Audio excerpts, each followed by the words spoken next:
Bismillahirrahmanirrahim. Alhamdulillah hamdan katsira thayyiban mubarakan fih. Mubarakan alaih kama yuhibbu rabbuna wa yarda. Wa usalli wa usallim ala nabiyina al-karim Muhammadin wa ala alihi wa ashabihi wa man tabi'ahum bi ihsanin ila yaumiddin. Tapi kita artikan apa yang sudah dibaca tadi. Idza arafta dzalik, dan kalau seandainya engkau telah mengetahui, wa arafta anna tariqa ila Allah, jalan menuju kepada Allah Subhanahu wa taala, la budda lahu min a'da. Ya, harus ada musuh qaidina alaih, yang mereka akan menghalangi engkau untuk menyeru kepada tauhid.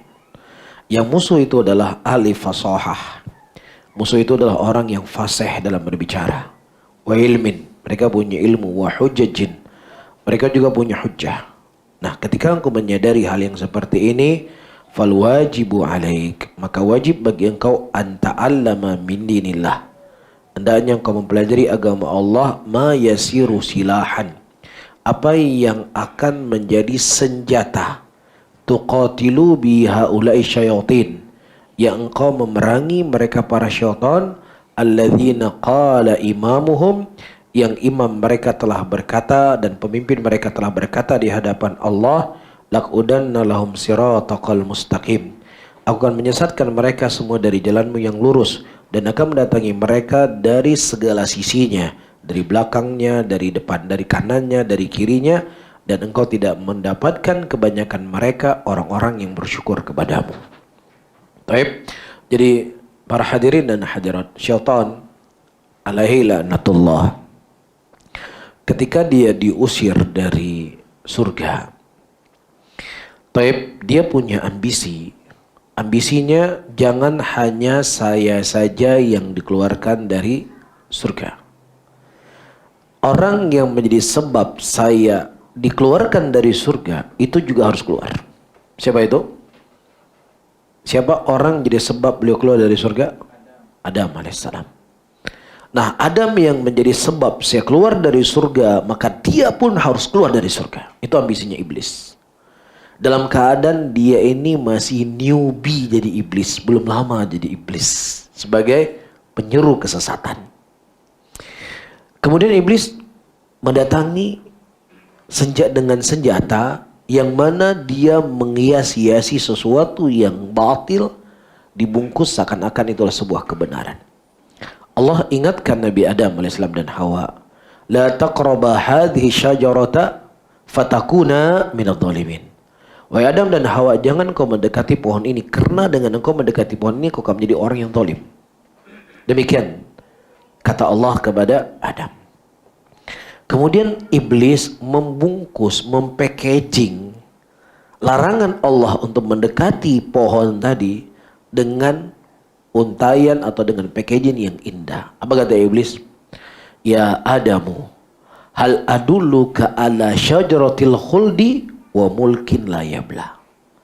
Wahai Adam, maukah kutunjukkan kepada engkau sebuah pohon yang apabila engkau makan dari pohon ini akan mengekalkan engkau dalam surga dan kerajaan yang tidak akan pernah hilang. Subhanallah.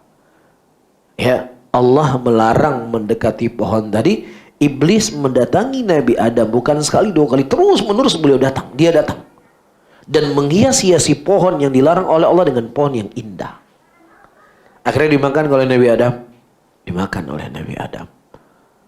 Berarti iblis pada saat itu ambisinya berhasil. Jangan hanya saya saja yang keluar dari surga, Adam juga harus keluar dari surga. Terjadi berhasil. Tentunya dengan izin Allah. Berarti sekarang iblis punya ambisi kedua. Ambisi kedua apa? Dia akan masuk neraka atau tidak? Dia akan masuk neraka. Maka dia ingin semua anak-anak Adam juga harus masuk surga, masuk ke dalam neraka bersama dia. Sekarang saya ingin tanya, mana yang lebih mudah bagi iblis? Mengeluarkan Adam dari surga atau memasukkan kita ke dalam neraka? Mana yang lebih mudah buat iblis? Memasukkan kita ke dalam neraka itu lebih mudah daripada iblis, daripada mengeluarkan Adam dari surga. Iya, tetapi bersama dengan itu dia berhasil mengeluarkan Adam dari surga. Apalagi memasukkan kita ke dalam neraka kan lebih mudah buat dia. Bersamaan dengan itu, dia waktu itu menjadi iblis masih baru. Nah sekarang dia sudah jadi iblis sudah berapa tahun. Menggoda anak manusia. Pengalamannya sudah banyak. Dan iblis itu punya manajemen yang sangat rapi dan teratur dalam menyesatkan anak manusia. Jadi antum jangan berpikir iblis gak punya manajemen. Dia gak punya pengaturan. Lah, dia punya pengaturan yang sangat rapi. Siapa yang mengkhabarkan kepada kita? Nabi SAW. Nabi mengatakan iblis itu punya istana di dalam air. Yang kemudian setiap saat dia mengutus jin-jin, syaitan-syaitan untuk menggoda anak manusia. Dikasih reward sama iblis. Ketika dia berhasil memisahkan antara suami dan istri. Ini kan luar biasa kan? Ini kan penyemangat ya. Ya penyemangat kalau ente berhasil melakukan ini, maka akan didekatkan dia dengan si raja iblis. Setiap hari ditanya tuh, apa yang kamu lakukan? Apa yang kamu lakukan? Saya melakukan ini, saya melakukan ini, saya melakukan ini. Berarti mereka punya manajemen yang sangat luar biasa. Proyek memasukkan kita ke dalam nerakanya Allah Subhanahu wa ta'ala.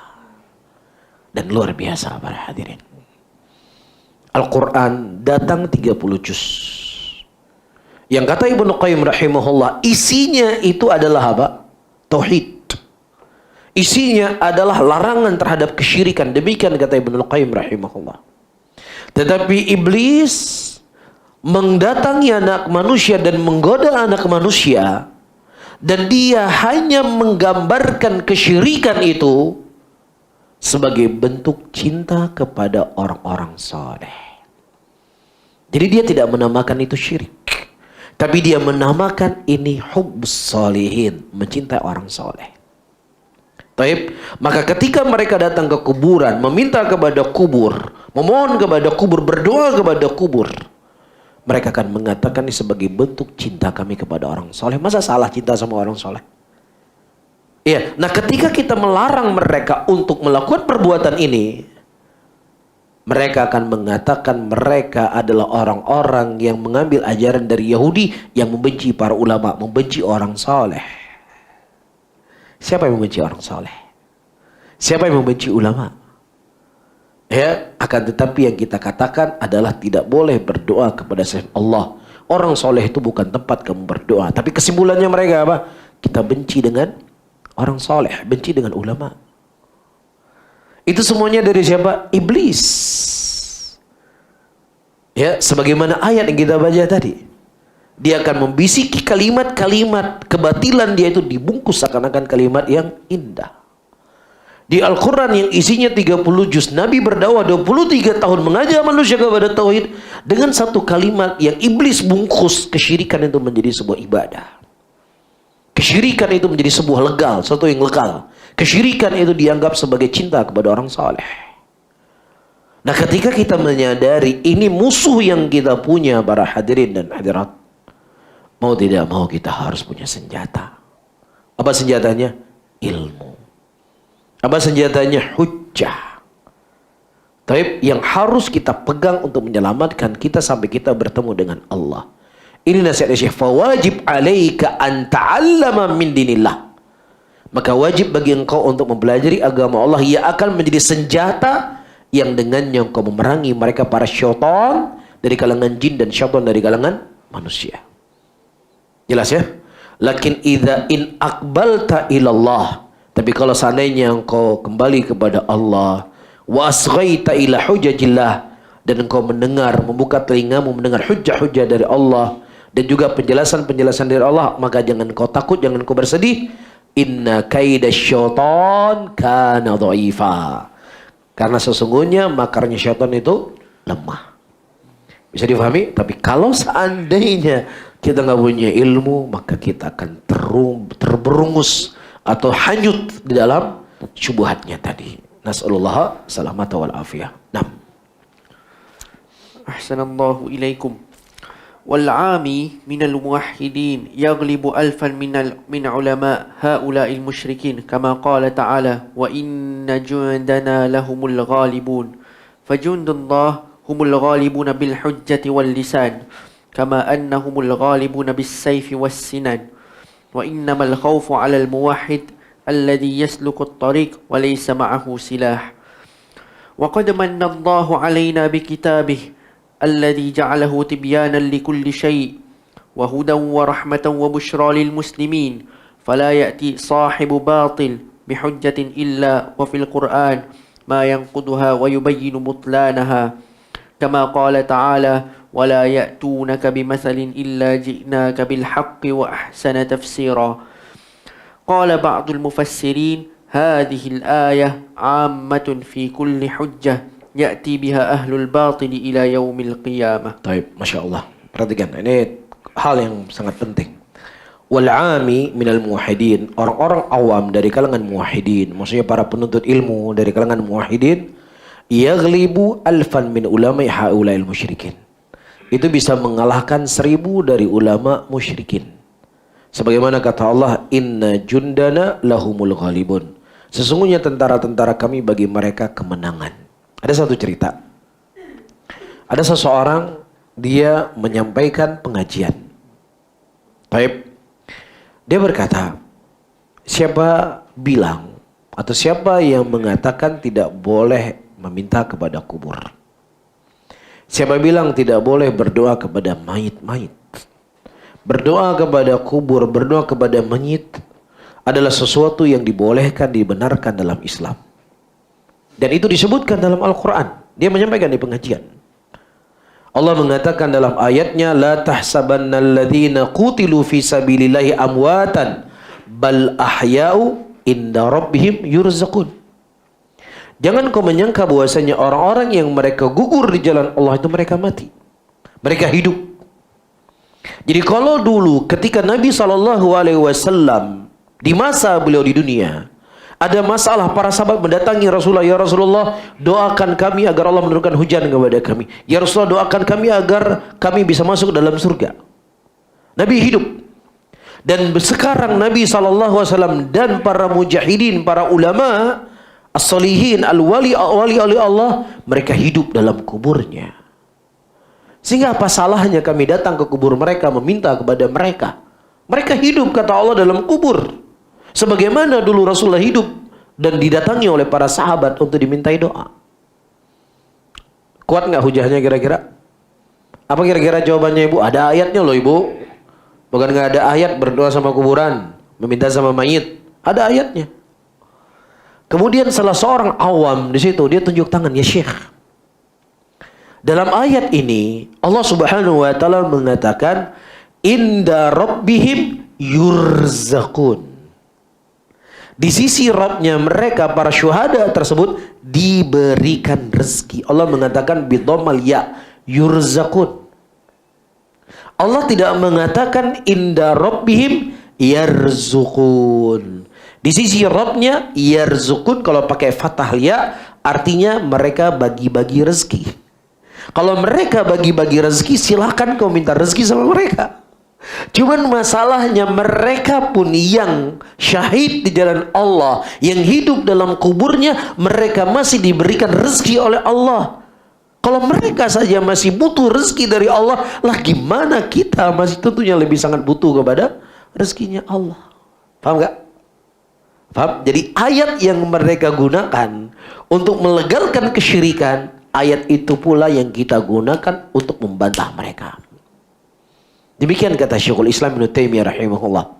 Kata Syekhul Islam Ibnu Taimiyah, tidaklah halul batil mendatangkan sebuah ayat, mendatangkan sebuah hadis untuk membenarkan ucapannya mereka. Kita tidak butuh ayat dan lain di ayat yang mereka jadikan dalil sebagai bentuk bantahan kepada mereka. Faham? Jadi ayat itu kita gunakan untuk membantah mereka. Ayat yang dia jadikan sebagai dalil untuk membenarkan kesyirikan. Taib. Jadi seorang talibul ilm yang walaupun dia level penuntut ilmu, selama dia belajar, dia bisa mengalahkan 1000 para ulama musyrikin. Fajunullahi ta'ala humul ghalibun bil hujjati wal lisan. Ya, tentaranya Allah, mereka menang dengan hujjah dan lisan, sebagaimana mereka juga dimenangkan oleh Allah dengan pedang dan tombak. Dimenangkan oleh Allah. Wa innamal khawfu, hanya saja yang kita takutkan alal muwahhid, kepada orang-orang yang bertauhid, alladzi yasluku tariq, Mereka berjalan di atas jalan tersebut walaysa ma'u silah, tapi dia nggak punya senjata. Nggak punya senjata tauhid, nggak punya senjata akidah. Ya kalaupun belajar karena lagi rame, kalau di Indonesia itu sekarang ada namanya skena salafi. Ya, tahu nggak skena salafi? Jadi dulu-dulu anak-anak muda itu mainnya kan main nonton bioskop, musik. Nggak, sekarang anak-anak muda Jakarta itu nongkrongnya mah di kajian. Ya, itu perubahan di kota Jakarta. Ya, jadi kalau antum misalnya ke Jakarta ikut kajian Ustadz Nuzul Zikri, itu semua anak muda. Seperti mukrinya kita, muda semuanya.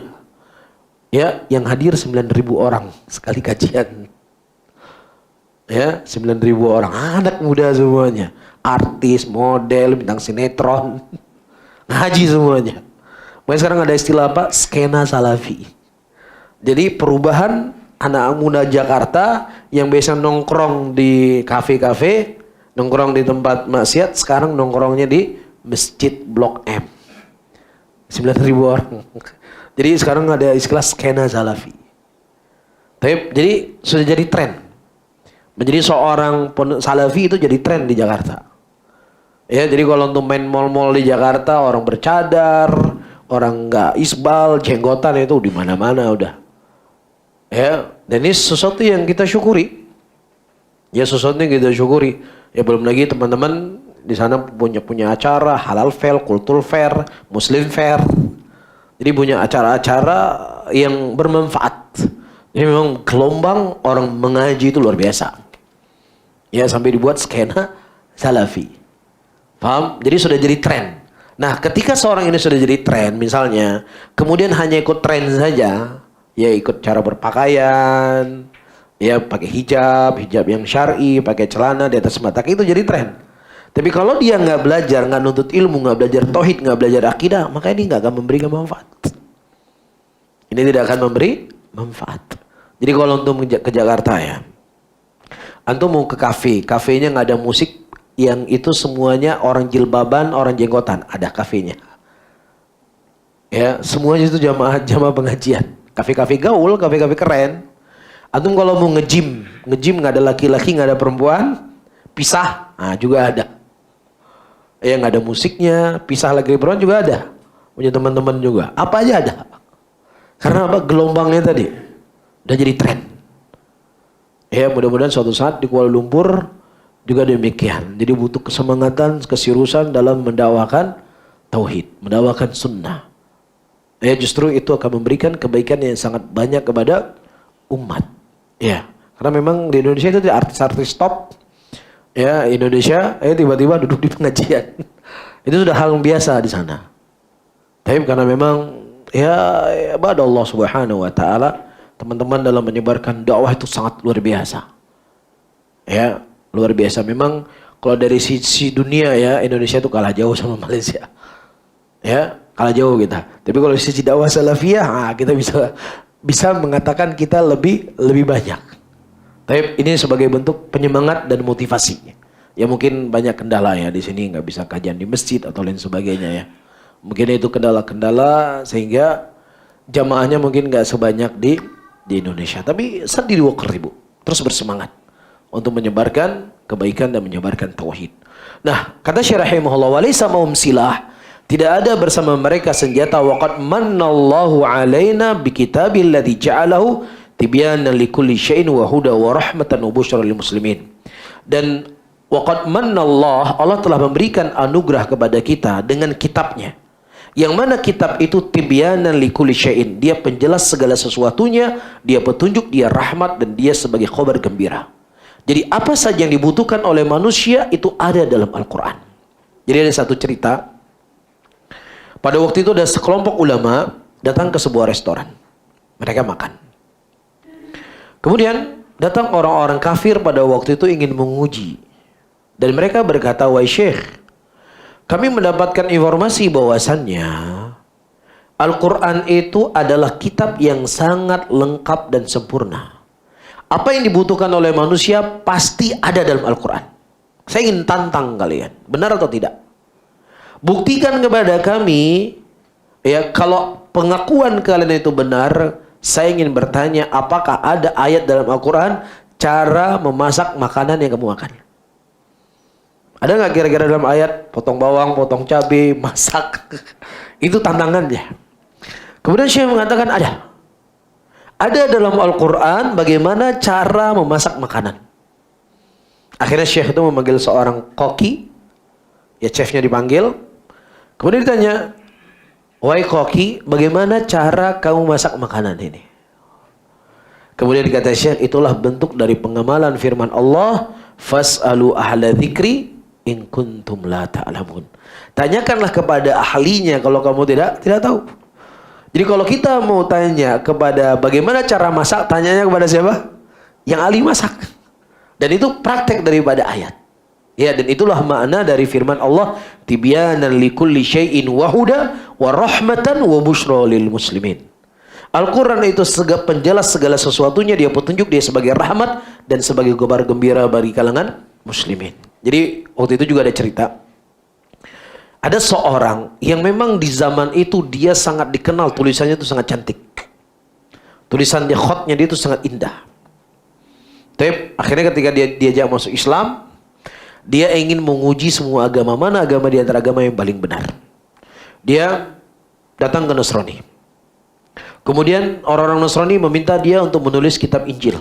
Ditulis sama dia. Kitab Injil karena tulisannya bagus, diubah-ubah, ditambah-tambah. Akhirnya orang Nasrani nggak tahu. Ah, ini berarti agamanya nggak terjaga ini. Saya ubah-ubah nggak tahu mereka. Begitu juga datang dia ke Yahudi menulis kitab Taurat, diubah-ubah sama dia. Dan ternyata juga orang Yahudi nggak tahu. Ketika dia datang dan menulis Al-Quranul Karim, dia ubah-ubah. Kemudian dia berkata, orang-orang Muslim berkata, kamu telah mengubah ayat-ayat Allah. Kamu telah mengubah huruf-huruf yang ada dalam Al-Quran. Sehingga dengan sebab itu dia masuk Islam. Karena memang Allah Subhanahu wa Ta'ala menjaga kemurnian Al-Quran. Ya, dan apa saja yang mendukung untuk memahami manusia dengan Al-Quran itu dijaga oleh Allah. Inna nahnu nazzalna dzikra wa inna lahu lahafidun. Kami yang menurunkan agama ini dan kami pula yang menjaganya. Saya ingin tanya sama antum. Di Malaysia antum punya uang 10 ringgit cetakan 10 tahun yang lalu. Masih berlaku nggak ringgit yang 10 tahun yang lalu sekarang? Masih ya? Oh, nggak di kayak di Indonesia ya? Kalau di Indonesia kita kan uangnya berubah-berubah. Di sini nggak berubah-berubah ya? Oh, sama terus. Udahlah, misalnya anggaplah antum orang Indonesia. Taib. Jadi orang Indonesia mungkin 20 tahun sekali, 10 tahun sekali uang kita berubah, warnanya semuanya berubah. Nah, ada uang 5.000 rupiah yang 20 tahun yang lalu dipegang oleh hampir seluruh 240 juta masyarakat Indonesia, dipegang. Ya, nah uang itu hari ini yang dipegang 240 juta masyarakat Indonesia, kalau diperiksa di dompet di rumahnya sudah nggak ada lagi uangnya. Karena apa? Karena sudah hilang, sudah berubah. Kan begitu kan? Tapi subhanallah Al-Quran yang ditulis di pelepah kurma, ditulis di bebatuan, yang nggak ada fotokopi zaman dulu, nggak ada percetakan, nggak ada PDF, tapi subhanallah satu huruf pun nggak akan tersisa. Apalagi kalimat, apalagi surat, lengkap persis. Karena apa? Penjagaan dari Allah Subhanahu Wa Taala. Ya, dan apa saja yang mendukung Al-Quran itu dijaga oleh Allah, itu hadis-hadis Rasulullah. Begitu juga tafsir para ulama, bagaimana cara kita memahami Al-Quran butuh tafsir, juga dijaga oleh Allah Subhanahu wa Ta'ala. Inilah keajaiban dari Al-Quranul Karim. Maka kata Syekh, fala ya'ti sahibu batilin bihujjah, tidak datang sahibul batil dengan hujah kecuali dalam Al-Quran ma yang kuduha, apa yang membantah dan menerangkan butlanaha. Yang naqad itu artinya mengkritik, memberungus, menghancurkan dan menjelaskan kebatilannya. Sebagaimana kata Allah, wala ya'tunaka bimathalin illa ji'naka bil haqq wa ahsana tafsira. Tidaklah mereka datang kepada engkau semisal dengan hujah tadi kecuali kami datangkan kepada engkau kebenaran. Ya, jadi apa saja yang seseorang lakukan untuk menghina Islam, untuk menghancurkan Islam, maka dia sebenarnya sedang mempertontonkan kebodohannya dan kejahilannya. Siapapun dia. Ketika ada orang mengkritik Al-Quran, mengkritik Islam, dia sedang memamerkan kebodohannya. Saya sebutkan contoh. Orang-orang feminis hari ini, feminis, dan ibu-ibu juga harus paham ya. Feminis ini muncul pertama kali di barat. Kalau kita baca buku-buku atau peradaban barat 500 tahun yang lalu, mereka tidak memanusiakan kaum wanita. Sampai mereka berselisih, wanita ini manusia atau hewan.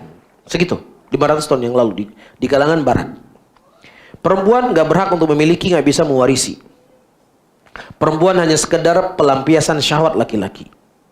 Sehingga muncullah kaum feminis untuk memerangi penjajahan dan perbudakan kepada kaum wanita. Tetapi kaum feminis di dalam mereka memerdekakan kaum wanita dari perbudakan barat, bablas. Ya, wanita menjadi bahan eksploitasi setelahnya. Berubah, keluar dari mulut harimau masuk ke mulut singa. Faham di sini? Wanita dinikmati oleh semua laki-laki bebas, nggak ada batasannya. Hancur. Nah, di dalam Islam, di zaman jahiliyah, wanita juga diperbudak seperti itu. Ada anak-anak perempuan yang lahir kadang dibunuh. Wanita ketika masa haid dikeluarkan dari rumahnya, nggak boleh dikumpulkan. Sudah sehat baru lagi digauli di rumahnya. Ketika meninggal suaminya, dia harus menunggu masa idah selama 1 tahun. Tidak boleh mandi, tidak boleh terkena dengan air. Sampai-sampai disebutkan tikus lewat di depan wanita yang meninggal suaminya itu bisa mati. Tikus saking baunya berbuan tadi. Itu kondisi dan keadaan orang-orang jahiliyah.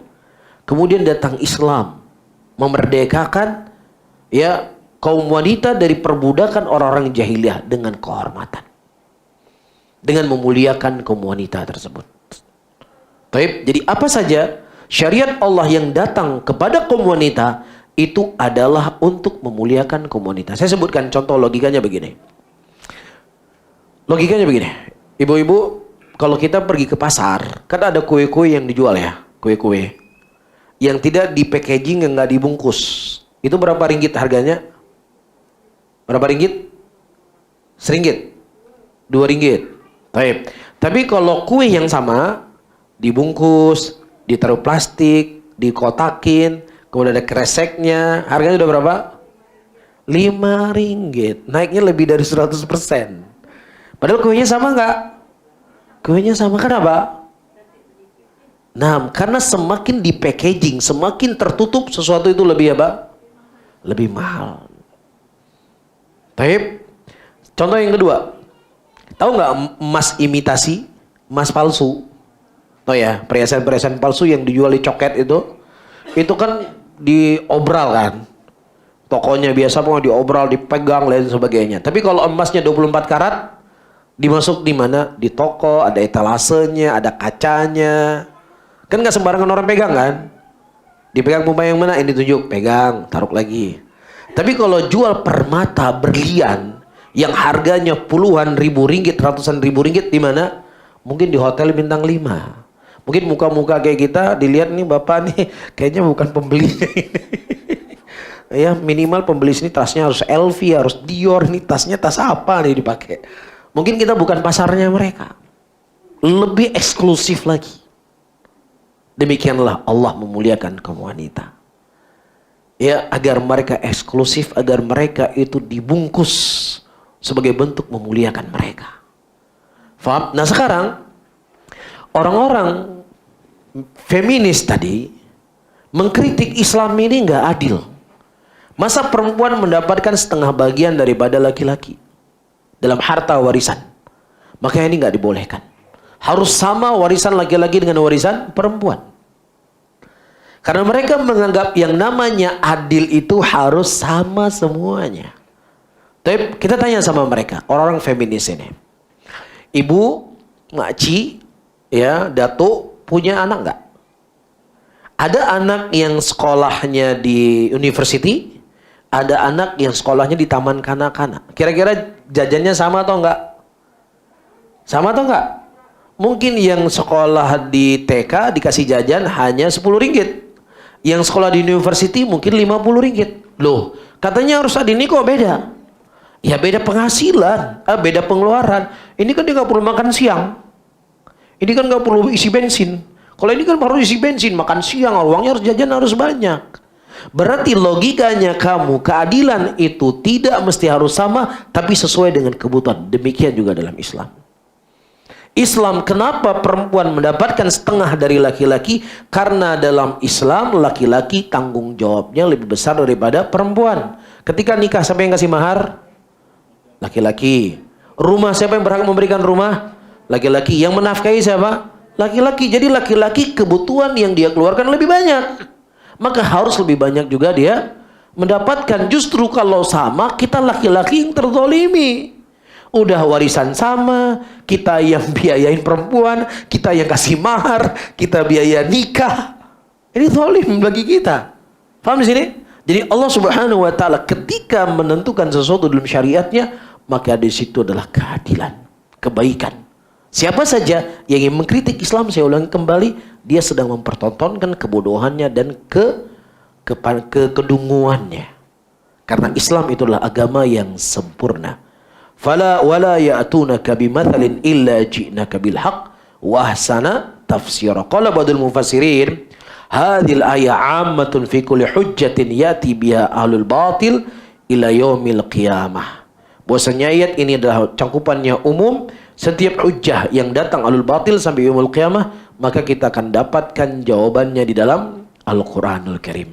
Maka siapa yang ingin mengalahkan ahlul batil, perdalami Al-Qur'an. Jangan sibuk belajar ilmu filsafat dengan maksud dan tujuan membantah ahlul batil. Dari Al-Quran itu sudah ada jawaban semuanya dengan jelas dan gamblang. Taib, jadi ahlul din, ahlul agama itu kuat dalam segala hujah. Ada satu cerita. Ibnu Taimiyah, beliau punya satu kitab judulnya As-Safadiyah. As-Safadiyah ini adalah kitab yang ditulis oleh Ibnu Taimiyah untuk membantah tukang sihir dan perdukunan. Jadi di zamannya beliau, para ulama yang diulamakan, itu sebenarnya mereka dukun tapi berpakaian dengan pakaian ulama. Menampakkan dia ahli ini, dia keramat ini, keramatan dan lain sebagainya. Akhirnya, pada waktu itu Syekhul Islam Ibnu Taimiyah rahimahullah, diajak masuk ke dalam api. Sama ulama yang mengaku ulama ini pada tukang sihir.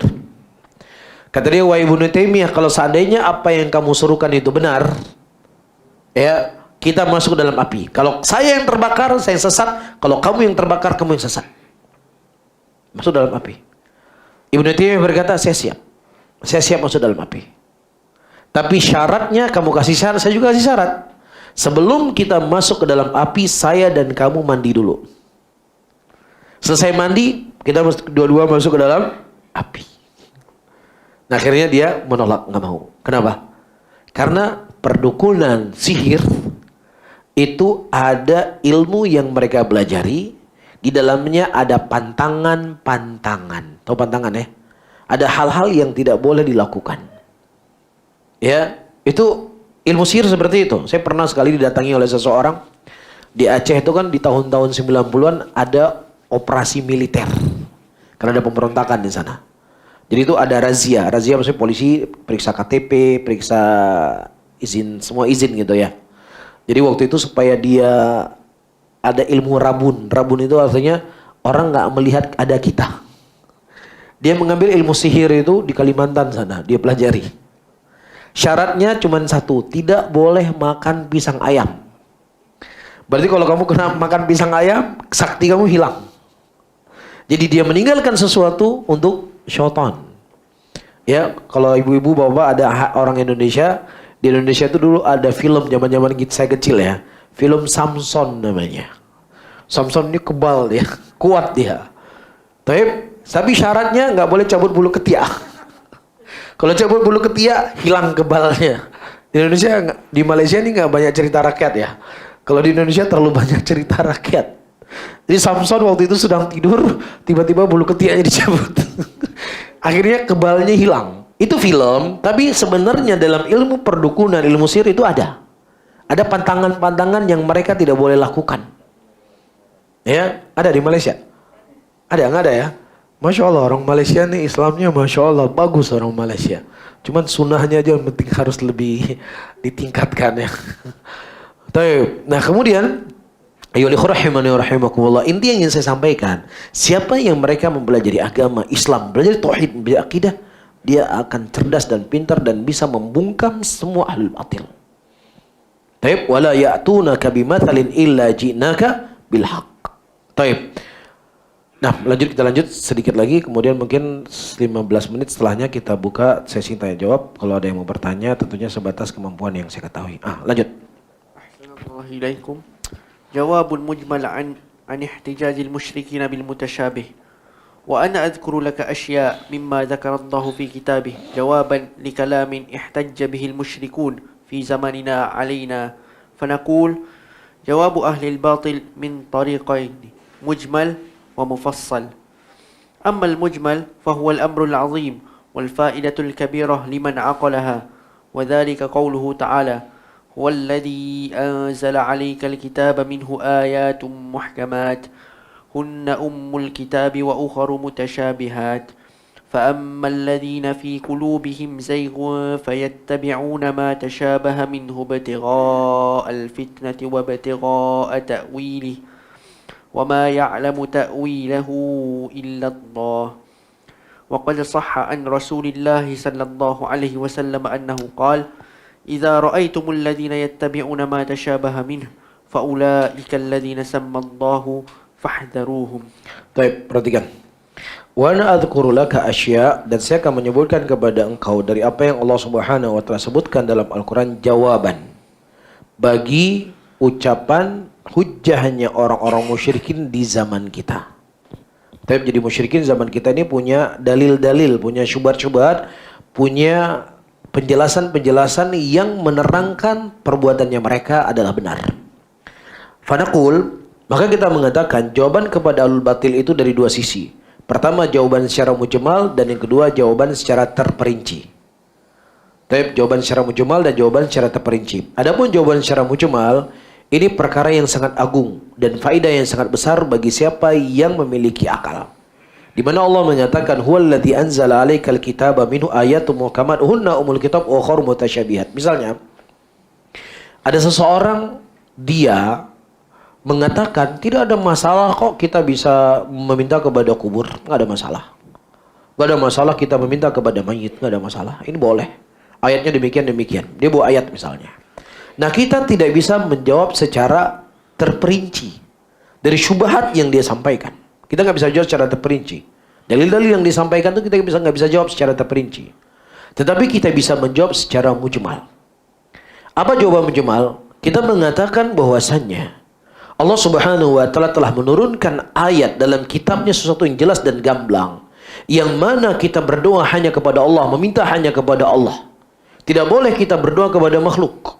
Adapun ayat yang kau sampaikan tersebut adalah ayat-ayat yang bisa saja sebenarnya itu ayat muhkamat, tapi engkau bawa seakan-akan itu sesuatu yang tersamarkan, kemudian engkau bawa sesuai dengan keinginannya engkau. Bagaimana itu sesuai dengan ilmu? Saya nggak tahu, yang jelas ini hal yang secara mujmal Al-Quran tidak demikian. Al-Quran tidak pernah memerintahkan kita untuk meminta kepada makhluk. Tetapi ayat yang kau katakan seakan-akan itu minta kepada makhluk, maka ini bisa jadi ayat yang kau bawa seakan-akan itu adalah yang mutasyabih.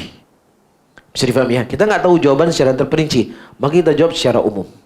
Dan telah sahih dari Nabi SAW, idza ra'aitumul ladzina yattabi'una ma tashabaha minhu, ketika engkau melihat orang-orang yang mereka mengikuti yang mutasyabih, maka mereka lah orang-orang yang dinamakan oleh Allah dalam ayat tadi, fahdharuhum, hati-hati kamu dengan mereka. Saya menyebutkan contoh. Contohnya, misalu dzalika idza qala laka ba'dul musyrikin ألا إن أولياء الله لا خوف عليهم ولا هم يحزنون أو إن الشفاعة حق أو إن الأنبياء لهم جاه عند الله أو ذكر كلاما للنبي صلى الله عليه وسلم يستدل به شيء من باطله وأنت لا تفهم معنى الكلام الذي ذكره فجاوبه. Saya artikan dulu ya, afwan. Misalnya dari contohnya, contoh jawaban secara mujmal. Idza qala laka ba'dul musyrikin, ada sebagian musyrikin mengatakan kepada engkau sebuah ayat, ala inna awliya Allah la khaufun alaihim wa lahum yahzanun. Ketahuilah bahwasanya wali Allah tidak ada rasa takut bagi mereka dan juga tidaklah mereka bersedih. Ini ayat Quran. Ayat Quran ini yang mereka datangkan untuk mengatakan inna syafa'ata haqqun. Syafaat itu hak. Ya, au innal anbiya, bahwasanya para nabi itu memiliki kemuliaan di sisi Allah. Dan kemudian dia menyebutkan ucapan dari Nabi Muhammad SAW, sesuatu yang dia bawa kepada apa yang dia inginkan dari kebatilan. Dan engkau tidak memahami makna apa yang dia sebutkan tadi. Engkau tidak faham. Yang kau fahami bahwasanya kita minta hanya kepada Allah, berdoanya kepada Allah, memohonnya kepada Allah. Tidak kita meminta melalui mayat-mayat dan lain sebagainya. Dan ayat yang dia gunakan tadi, ala inna awliya Allah la khaufun alaihim wa lahum yahzanun. Ini pujian enggak kepada wali? Dan pujian kepada wali yang Allah sebutkan dalam Al-Quran ingin digiring oleh mereka, bolehnya kita meminta kepada wali. Faham? Itu yang mereka inginkan. Nah, kita tidak tahu menjawaban secara terperinci, kita jawab secara mujmal. Nah, jawab. Fajawibhu biqaulik inna Allah dzakara anna alladhina fi qulubihim zayg yatrukuna al-muhkam wa yattabi'una al-mutashabih. Wa ma dzakartuhu laka min anna Allah dzakara anna al-musyrikina yukirruna bir-rububiyyah wa annahu kaffarahum bi ta'alluqihim 'ala al-malaikah wal anbiya wal awliya ma'a qawlihim haula'i syufa'auna 'inda Allah. Hadza amrun muhkamun bayyin la yaqdiru ahadun an yughayyira ma'na. Baik, fajawibhu biqaulik. Maka jawablah syubhatnya mereka. Syubhatnya paham ya? Syubhatnya mereka mendatangkan ayat. Dan ayat itu Allah menerangkan dan menjelaskan tentang keutamaan para wali. Dan kemudian keutamaan para wali, mereka buat kesimpulan bolehnya kita meminta dan berdoa kepada wali dari ayat tadi. Baik, kita jawab, Allah Subhanahu wa taala menyebutkan dalam kitab bahwasanya orang-orang yang punya penyakit dalam hatinya, dia akan meninggalkan sesuatu yang muhkam dan dia akan mengikuti sesuatu yang mutasyabih. Ini satu. Kemudian, wa ma dzakarta laka, dan apa yang wa ma dzakartu laka, apa yang kusebutkan kepada engkau, annallaha dzakara, Allah menyebutkan bahwasanya orang musyrikin mereka meyakini rububiyahnya Allah, wa annahu kafarahum bi ta'alluqihim, dan Allah mengkafirkan musyrikin di zaman itu dikarenakan mereka bergantung kepada malaikah, kepada para nabi dan kepada aulia untuk berdoa di hadapan kepada Allah Subhanahu wa taala melalui wasiat orang-orang tersebut. Kemudian bersama dengan itu orang musyrikin di zaman Nabi berkata, haula'i syufa'una indallah, mereka adalah pemberi syafaat kepada kami di sisi Allah. Wa hadza amrun muhkam, dan inilah perkara yang muhkam. Maksudnya apa? Orang musyrikin zaman dahulu, mereka ketika menyembah ketika mereka berdoa melalui para malaikat, dihukumi oleh Allah kafir. Iya, adapun ayat ala inna auliya Allah la khaufun alaihim wa lahum yahzanun, saya nggak faham apakah ayat itu seperti yang kamu inginkan, yang Allah inginkan seperti kamu inginkan, tetapi bersama dengan itu Allah mengkafirkan orang musyrikin dikarenakan perbuatan ini.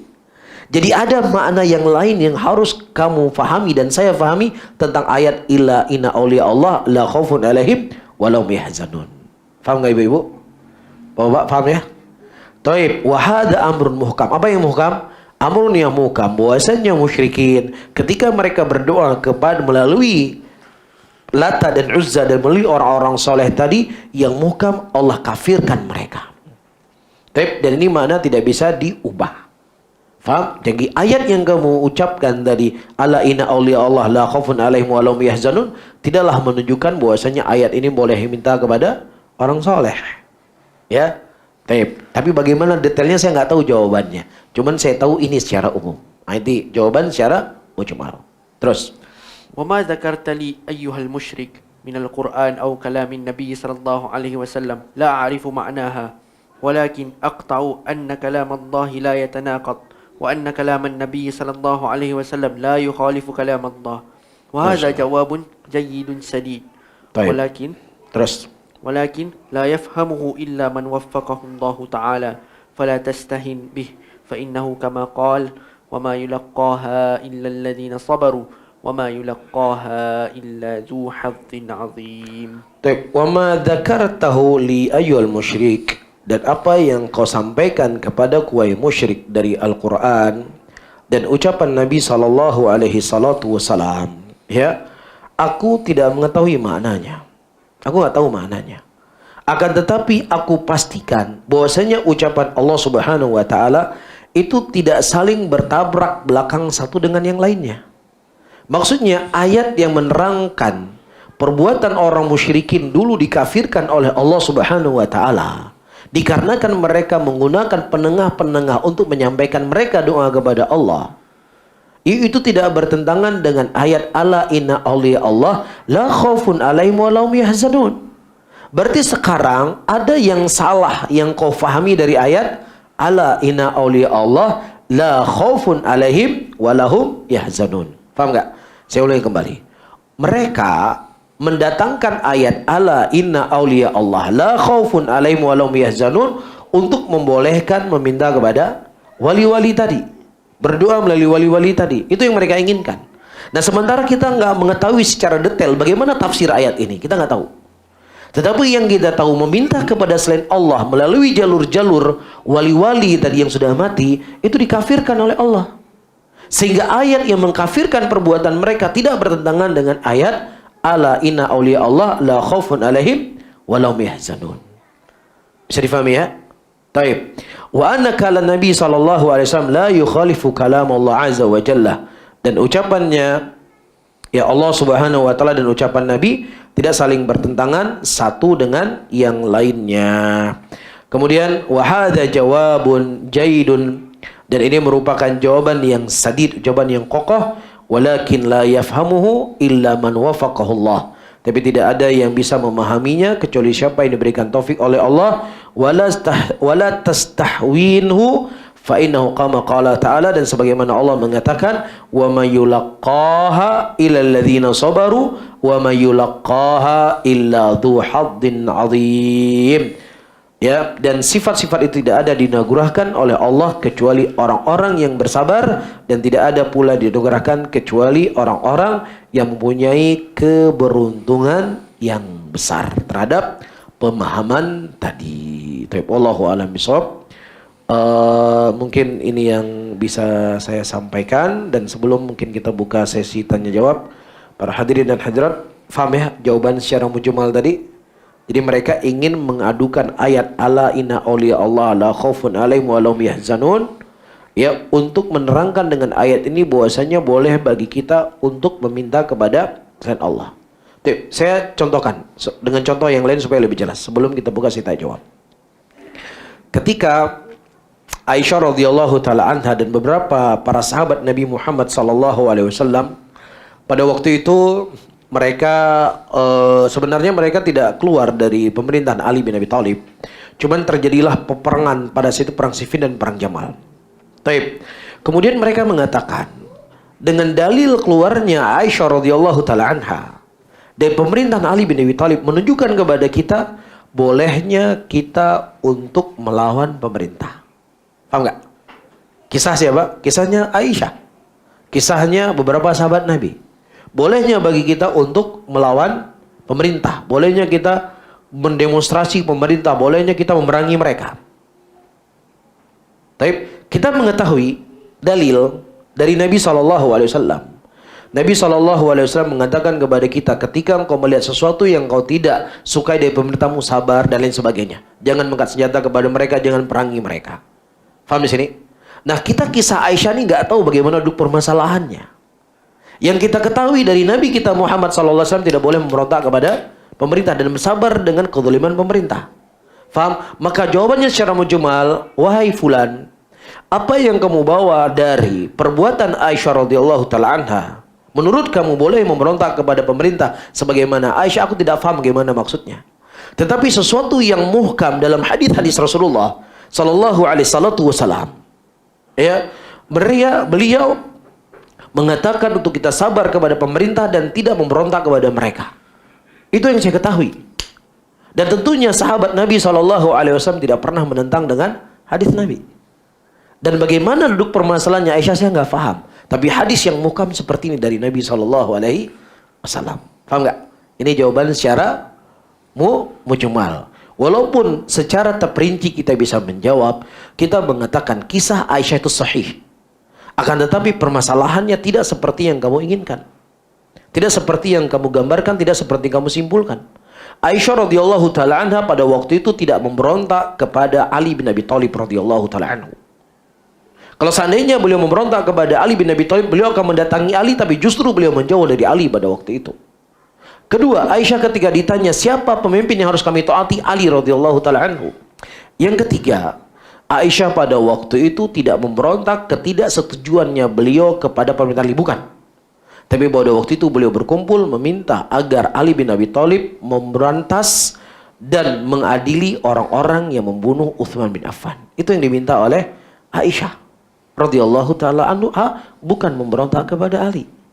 Dan orang-orang yang membunuh membunuh Utsman pada waktu itu, mereka berada di posisi yang mana kalau seandainya bersatu kaum muslimin ini akan menjadi masalah buat mereka.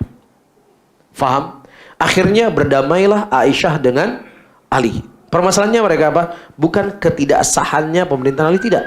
Hanya masalah teknis. Ali menginginkan memberantas atau menghukumi pembunuh Utsman nanti dulu.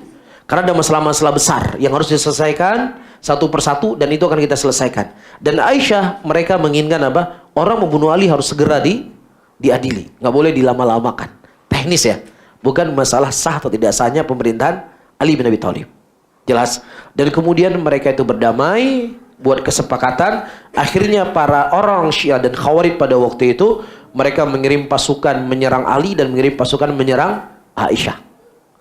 Akhirnya orang Aisyah radhiyallahu anha berkata, loh kita sudah berdamai kok kita diperangi.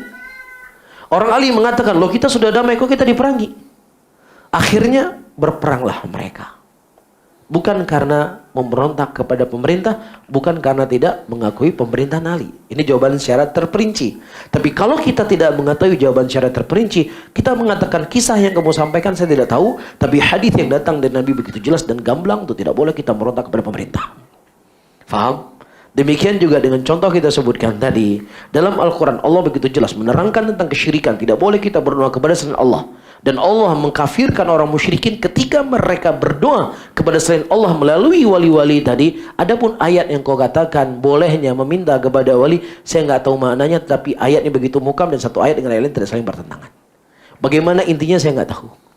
Paham di sini? Itu namanya jawaban secara mujmal. Adapun jawaban secara mufassal, secara terperinci, insya Allah pada pertemuan-pertemuan yang akan datang, kalau Allah mudahkan, kita lanjut kembali kitab kita ini. Ya, kitab Kasyfu Syubhat. Kalau kita baca sampai selesai ini sampai maghrib ini. Ya, kan antum nanti pada maghrib kan ada kajian lagi ya. Tapi Allah Ta'ala alam bisawab. Mungkin ini yang bisa saya sampaikan. Mudah-mudahan bermanfaat untuk saya sendiri dan juga kepada hadirin dan hadirat semuanya. Kalau ada sesuatu yang mau disampaikan atau ditanyakan, silakan. Soalan. Udah lapar ya atau udah ngantuk? Mukri dulu bertanya. Okay. Mukri siapa namanya tadi? Shazmir. Shazmir belajar di mana dulu? Masih belajar lagi di UIA. Oh, Masya Allah. Di sekolah Saudi di sini ya? Yang punya Saudi kan? Di Gombak. Yang punya Saudi itu bukan? Oh, itu Medio. Oh, Masya Allah. Masya Allah. Fadal. Sebagaimana yang Ustaz sebut tadi, jamaah tabligh dia mempunyai i'tiqad bahawa nak keluarkan kebesaran makhluk dan memasukkan kebesaran Allah. Masukkan kebesaran Allah. Adakah jemaah tabligh ni dikategorikan sebagai ahlu tauhid juga ataupun bagaimana? Baik. Pertama, perlu untuk kita jelaskan lagi. Jamaah tabligh seperti saya sebutkan tadi, ini merupakan awal dan pangkal pijakan keyakinan wahdatul wujud. Walaupun orang yang ikut pengajian dan jamaah tabligh tidak langsung otomatis dia menjadi wahdatul wujud. Tapi ini merupakan arah yang akan mengarahkan ke sana. Itu hal yang perlu Anda jelaskan. Tapi nggak mesti jamaah tabligh semua wahdatul wujud. Tapi ini pemikiran mengarah ke sana. Walaupun mungkin mereka nggak paham apa itu wahdatul wujud, apa itu wahdatul adyan. Satu, yang kedua, mengeluarkan kebesaran makhluk dan memasukkan kebesaran Allah. Ini sesuatu yang mustahil terjadi, nggak mungkin. Manusia, kalau seandainya makna daripada tauhid seperti ini, maka Nabi pun dengan definisi ini bukan orang yang bertauhid. Kenapa? Karena dalam hati Nabi masih ada makhluk. Dalam hati Nabi ada makhluk, dan itu sifatnya boleh. Dan itu tabiat manusia. Rasulullah mengatakan dalam hadisnya, hubbiba ilayya minad dunya An-nisa wa tib. Sesuatu yang paling aku sukai daripada dunia ini adalah siapa? Wanita dan minyak wangi. Dan suka itu letaknya di mana? Di lutut, di siku, atau di jempol? Di mana suka itu? Dalam hati. Ada nggak hati makhluk dalam diri Nabi SAW? Ada. Nabi ditanya, ya Rasulullah, siapa manusia yang paling kau cintai? Ya, Aisyah dari kalangan wanita. Dan bapaknya dari kalangan laki-laki. Di mana cinta itu? Dalam hati. Ya, berarti definisi jamaah tabligh mengeluarkan seluruh kebesaran makhluk, memasukkan kebesaran Allah. Tidak ada satupun yang bisa melakukannya. Karena pada diri Nabi SAW ada makhluk dalam hati beliau. Dan ini sesuatu yang sifatnya tabiat. Sesuatu yang sifatnya adalah hal yang boleh. Allah mengatakan dalam ayatnya, Zuina linnasi hubbus syahawati minan nisa.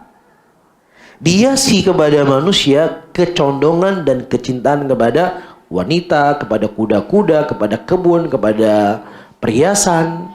Karena itulah sesuatu yang dibutuhkan oleh manusia. Karena syahwat, hidup manusia tanpa syahwat, ini sesuatu yang nggak akan mungkin.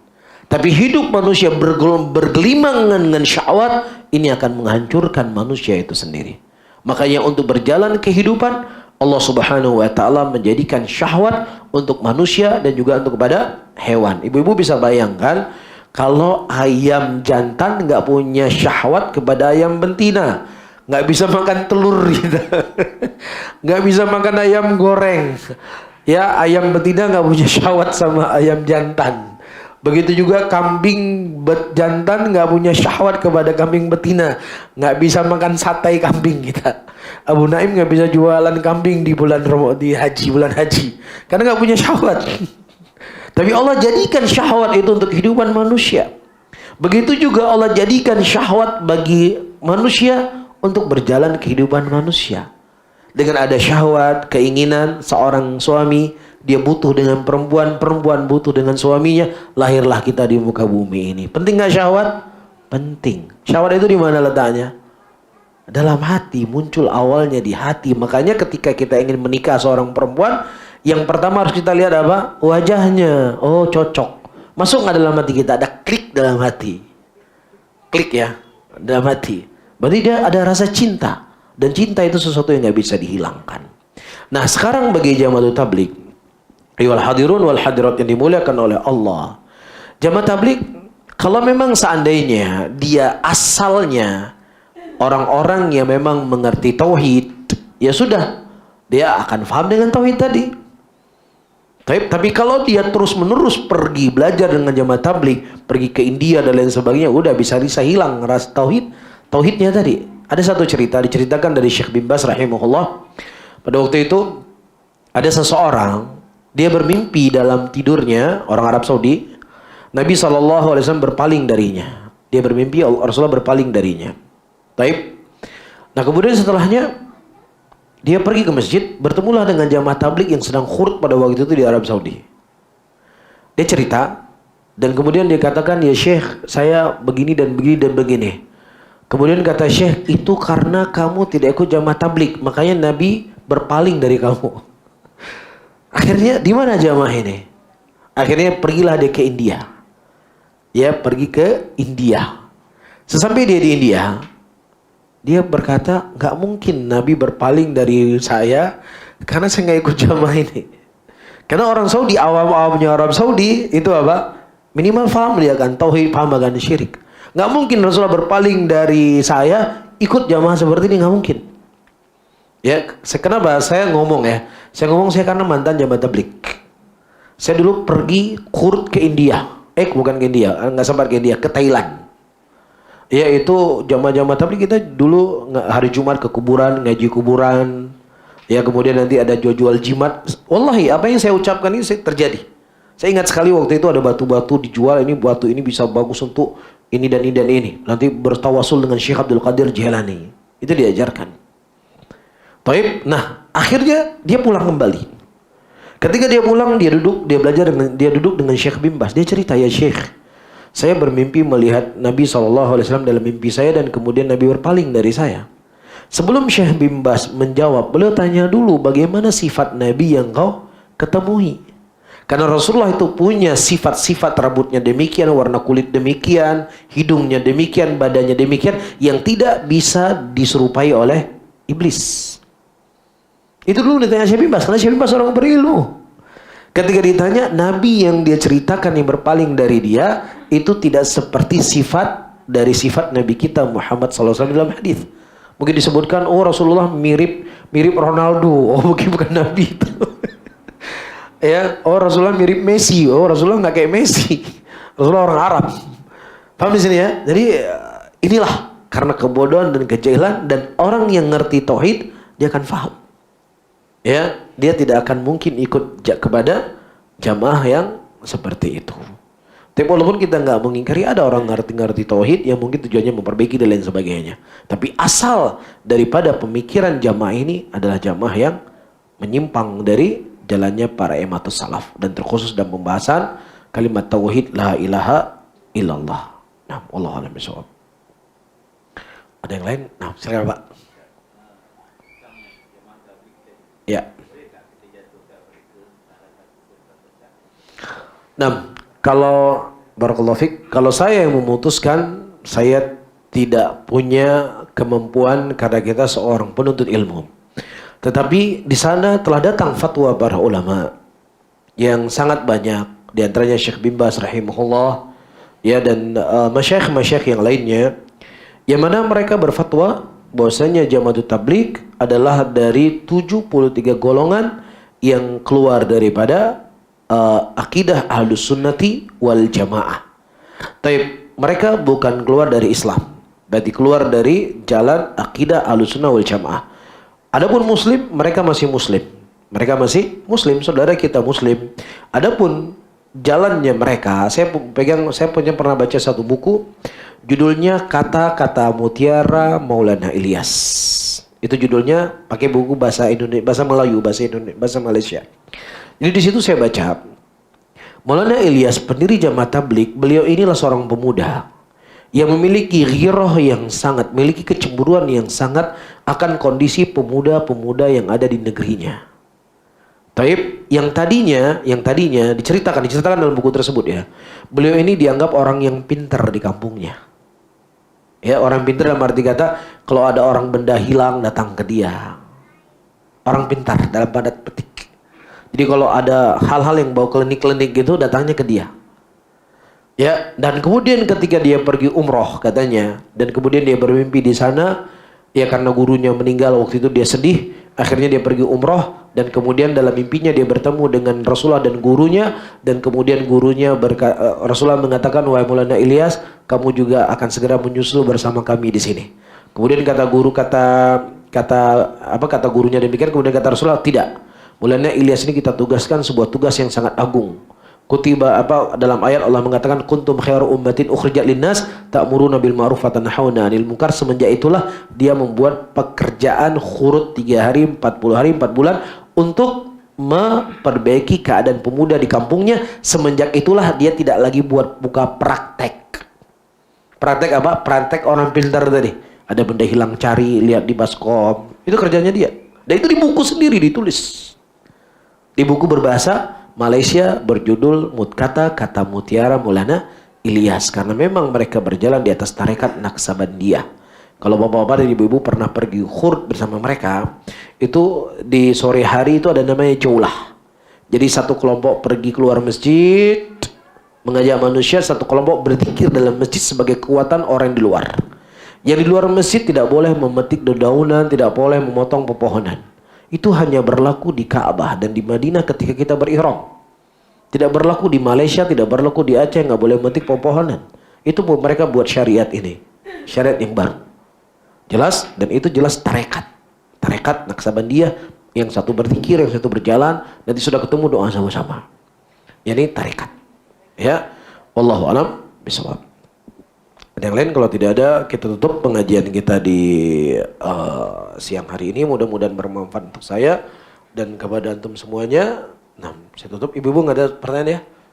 Nah, Subhanallah bihamdika asyhadu an la ilaha illa anta astaghfiruka wa atubu ilaih. Wassalamualaikum warahmatullahi wabarakatuh.